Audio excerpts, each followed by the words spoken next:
இன்றே டவுன்லோட் செய்து உங்கள் ஃபேவரட் ஷோக்களை என்ஜாய் பண்ணுங்க. Excuse me doctor. வா துர்கா, உள்ள வாங்க. சூர்யா வாங்க. உட்காருங்க. பாப்பாவோட ஸ்கேன் ரிப்போர்ட்டை தான் பார்த்துட்டு இருக்கேன். பாருங்க.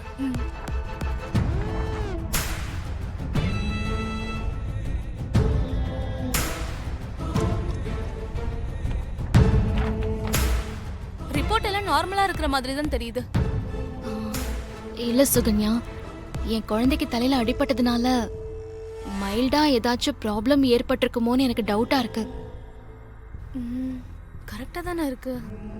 நான் ஏன் அப்படி சொல்றேன்னா, சிசிடிவி ஃபுட்டேஜ்ல தேவிமாவோட கைய பிடிச்சிட்டு போனாங்கல்ல, அவங்கள தேவிமாவுக்கு நல்லாவே தெரியும். அவங்க தப்பான ஆளுங்கன்னு தேவிமாவுக்கு தெரியும். எல்லாம் தெரிஞ்சும் அவங்க கூட நார்மலா போயிருக்கானா, அவங்க நார்மலா இருக்க வாய்ப்பில்லைன்னு தானே அர்த்தம். ஏதோ தப்பா இருக்கு.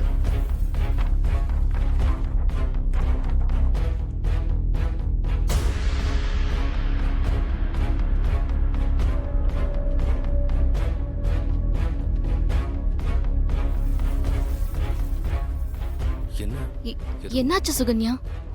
S Durga, you are right.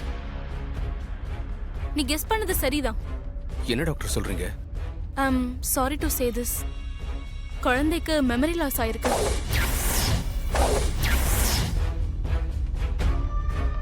என்ன சுகன்யா சொல்ற? உங்க குழந்தைக்கு பழசெல்லாம் மறந்து போயிருக்கும். அதனாலதான் அந்த தப்பான ஆளு யாருன்னு தெரியாம குழந்தை அவனோட நார்மலா போயிருக்கு. இது என்ன மாதிரியான memory loss? Short term memory லாஸா? திரும்ப பழசெல்லாம் எப்ப ஞாபகத்துக்கு வரும்? இல்ல ஞாபகமே வராதா? ரெக்கவர் ஆகுமான்னு சொல்லு சுகன்யா. அத இந்த ரிப்போர்ட்டை வச்சு என்னால சொல்ல முடியாது. குழந்தைக்கு வேற சிடி ஸ்கேன் எடுக்கணும். அதை எடுத்தாதான் என்னால ஃபர்தர் டீடைல்ஸ் அனலைஸ் பண்ணி சொல்ல முடியும்.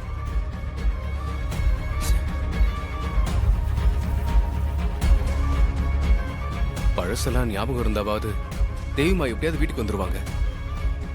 இப்போ பழசெல்லாம் மறந்துருந்தா அவங்க எப்படி வீட்டுக்கு வருவாங்க? அவ அமைச்சர் ஆட்களோட வேற போயிருக்கா. அவளை எப்படி கண்டுபிடிக்கிறது? அவ எப்படி எங்க கிட்ட வந்து சேருவா? ஷோ கடவுளே, ப்ளீஸ் எப்படியாவது என் குழந்தை கிட்ட கொண்டு வந்து சேர்த்துரு. Surya, don't worry. உங்க ஒய்ஃப் துர்கா ஒரு போலீஸ் ஆபீசர் தானே. அவங்க போலீஸ் மூலையை யூஸ் பண்ணி எப்படியாவது குழந்தைய ஈஸியா கண்டுபிடிச்சிருவாங்க. நீங்க தைரியமா இருங்க. நீங்க கவலைப்படாதீங்க, எப்படியாவது நம்ம கண்டுபிடிச்சிடலாம். சரி டாக்டர், நாங்க கிளம்புறோம். சப்போஸ் குழந்தைய யாராவது ஹாஸ்பிட்டல் கூட்டு வந்தா எங்களுக்கு உடனே தகவல் சொல்லுங்க.